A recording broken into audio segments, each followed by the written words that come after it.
verb tenses, and more verb tenses. They can be confusing and challenging, but there are only 12 in English, which is less than some other languages. And BSE is here to help you learn them all. Hi, it's Lindsay, and welcome to this episode on the present perfect progressive. Watch episodes 26 and 34 if you need review on the present perfect. Thank you for watching Bite Size English. Like and subscribe to not miss out. Let's learn. When learning grammar, there are two parts of importance.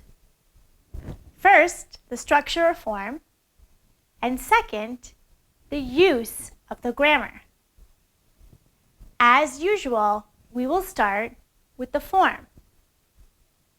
How do we make sentences in the present perfect progressive? Pause and look at my 3 examples.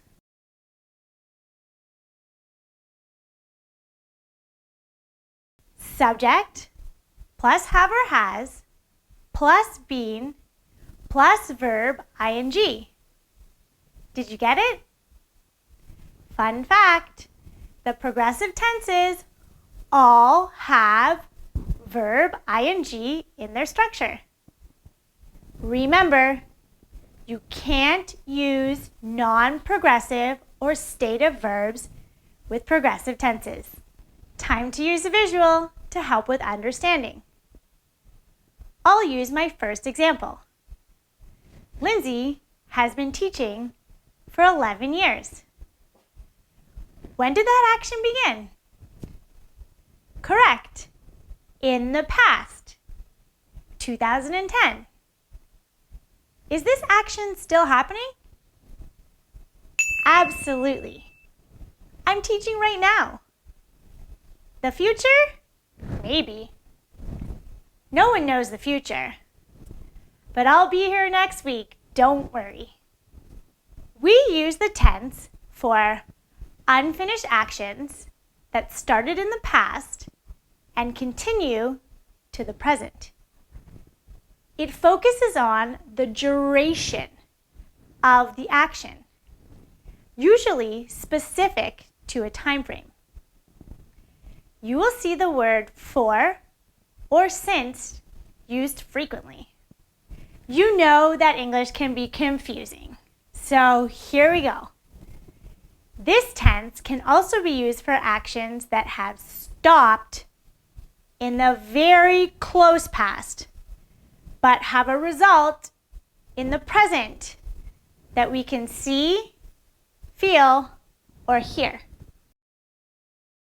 I'm so tired. I've been studying. I've been running, so I'm really hot. It's been raining, so it's wet outside.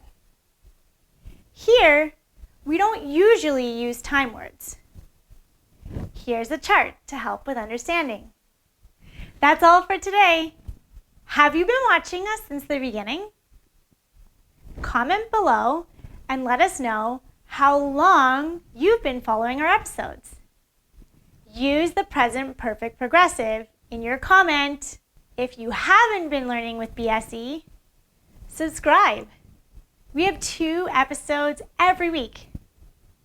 Our social media has more content to improve your English, so follow us on Facebook, Insta, and LinkedIn. Have a great week. See you soon on BSE.